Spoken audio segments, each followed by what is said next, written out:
আমরা এর আগের ভিডিওতে কি দেখেছিলাম? সমানুপাত, অর্থাৎ কি দেখেছিলাম? প্রপোর্শন। এই সমানুপাতকে কিভাবে লেখা যায় সেটাও দেখেছিলাম। কিভাবে লেখা যায়? a is to b, ধরে নাও একটা অনুপাত বলেছিলাম a is to b, আর একটা অনুপাত বলেছিলাম c is to d, আর বলেছিলাম এই দুটো অনুপাতের মান যখন কি হয়? সমান হয়, তখন তাকে কি বলে? সমানুপাত বলে। এই দুটো অনুপাতের মান যখন সমান হয় তখন তাকে কি বলে? সমানুপাত বা প্রপোর্শন বলে। আর এই সমানুপাত বা প্রপোর্শনকে কিভাবে লেখা যায়? a is to b double is to c is to d, মানে সমান চিহ্নর জায়গায় আমরা কি লিখবো? ডবল is to, কি লিখবো? Double is to। আর এটাকে আমরা কি বলেছিলাম? সমানুপাতের শর্ত। কি বলেছিলাম? সমানুপাতের শর্ত। তাহলে আমরা সমানুপাতের শর্ত কি পেলাম? সমানুপাতের শর্ত পেলাম, কি পেলাম? সমানুপাতের শর্ত a is to b, a is to b double is to c is to d। এটা কি পেলাম? সমানুপাতের শর্ত। এটা কি পেলাম? সমানুপাতের শর্ত। কি পেলাম? সমানুপাতের শর্ত। সমানুপাতের শর্ত, কন্ডিশন অফ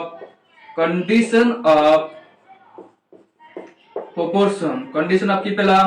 প্রপোর্শন, সমানুপাতের শর্ত। আর এইখানে দেখো, এখানে কোনটা কোন পদ? কোনটাকে কোন পদ বলে? এ কে কি বলে? প্রথম পদ। এ কে কি বলে? প্রথম পদ। বি কে কি বলে? দ্বিতীয় পদ। বি কে কি বলে? দ্বিতীয় পদ। সি কে কি বলে? তৃতীয় পদ। সি কে কি বলে? তৃতীয় পদ। আর ডি কে কি বলে? চতুর্থ পদ। ডি কে কি বলে? চতুর্থ পদ। তাহলে বলো আমরা কি পেলাম? সমানুপাত। সমানুপাতে কি পেলাম? দুটো অনুপাতের মান যখন কি হয়ে যায়? সমান হয়, তখন তাকে কি বলে? সমানুপাত বলে। তাহলে প্রথম অনুপাতের এই প্রথম পদটা কি? প্রথম পদ। বিটা কি? দ্বিতীয় পদ। সিটা কি? তৃতীয় পদ। ডিটা কি? চতুর্থ পদ। পেলাম। তাহলে এবার বলো আমরা এই এক নম্বর শর্তটাকে, এটা কত নম্বর শর্ত? এক নম্বর শর্ত। এই এক নম্বর শর্তটাকে আর একভাবে লিখতে পারি। কিভাবে? দেখো কিভাবে লিখতে পারি, বলো আমরা a is to b মানে কি জানি? a is to b মানে আমরা ভগ্নাংশে যদি কনভার্ট করি তাহলে কি হবে? a by b। a is to b কে যদি ভগ্নাংশ অর্থাৎ ফ্র্যাকশনে কনভার্ট করলে কি হবে? a by b। তাহলে a by b লিখলাম। এবার বলো ডবল is to মানে কি?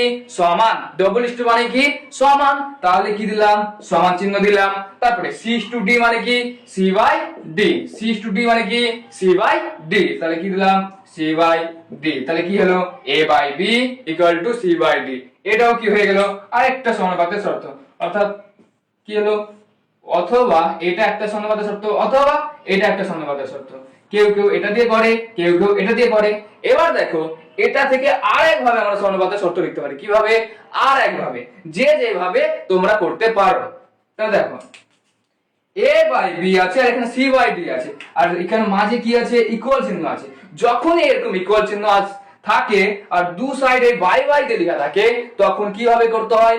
তখন কোনাকুনি গুণ করতে হয়। কি করতে হয়? কোনাকুনি গুণ করতে হয়। তাহলে দেখো a এর সঙ্গে কি গুণ করব? d, আর b এর সঙ্গে কি গুণ করব? c। তাহলে কি বললাম? a এর সঙ্গে d গুণ করব একদম কোনাকুনি, তারপরে কি করব? b এর সঙ্গে c গুণ করব একেবারে কোনাকুনি। তাহলে কি করছি? a গুণ d ইকুয়াল টু b গুণ c। তাহলে সমানুপাতের একটা শর্ত কি হলো? a কে কি বললাম আমরা? প্রথম পদ। a কে কি বললাম? প্রথম পদ। আর d কে কি বললাম? d কে বললাম চতুর্থ পদ। d কে কি বললাম? চতুর্থ পদ। আর b কে কি বললাম? দ্বিতীয় পদ। b কে কি বললাম? দ্বিতীয় পদ। আর c কে কি বললাম? তৃতীয় পদ। তাহলে অনুপাতের আরেকটা শর্ত কি পেলাম? অনুপাতের শর্ত পেলাম চতুর্থ পদ মাল্টিপ্লাই চতুর্থ পদ ইকুয়াল টু দ্বিতীয় পদ গুণিত তৃতীয় পদ। কি পেলাম? প্রথম পদ গুণিত চতুর্থ পদ ইকুয়াল টু দ্বিতীয় পদ গুণিত তৃতীয় পদ। কমপ্লিট। এই প্রথম পদকে ইংরেজিতে কি বলে? এই প্রথম পদকে ইংরেজিতে বলে ফার্স্ট টার্ম। কোন টার্ম? First term. আর দ্বিতীয় পদকে ইংরেজিতে কি বলে? Second term. কি বলে? Second term. এটা তাহলে ভালোভাবে লিখি। দেখো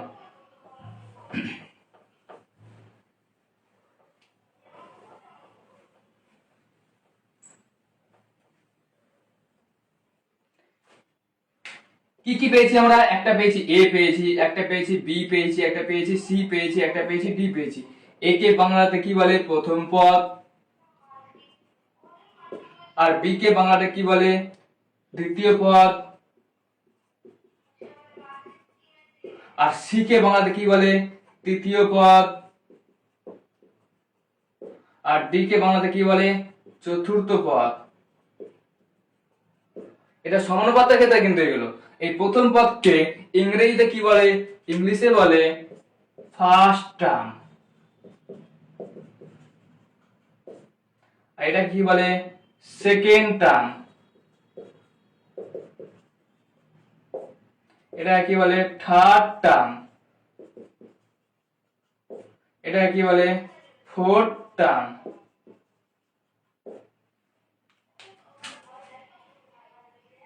এভাবে লিখে যখন দুটো ভেবে লিখলাম, first term, second term complete. তার প্রথম পদকে ইংরেজিতে কি বলে? First term. দ্বিতীয় পদকে ইংরেজিতে কি বলে? Second term. তৃতীয় পদকে ইংরেজিতে কি বলে? Third term. চতুর্থ পদকে ইংরেজিতে কি বলে? Fourth term. তাহলে এবার বলো, এই অনুপাত সমানুপাতের যে আমরা শর্ত পেলাম, কন্ডিশন অফ প্রপোর্শন যেটা পেলাম, তাহলে এর কাজটা কি? তাহলে দেখো, যখন তোমাদের কিছু কিছু সংখ্যা দেওয়া থাকবে আর বলবে এটা কি সমানুপাতি, তখন ওটা কাজে লাগবে। তাহলে কিভাবে কাজে লাগবে দেখো। ধরে দাও একটা সংখ্যা তোমার র্যান্ডমলি 2 দিয়েছে, একটা দিয়ে দিয়েছে 4, আর একটা দিয়েছে 6, আর একটা দিয়েছে 8, আর বলেছে এই চারটা সংখ্যা কি বা এই চারটা পদ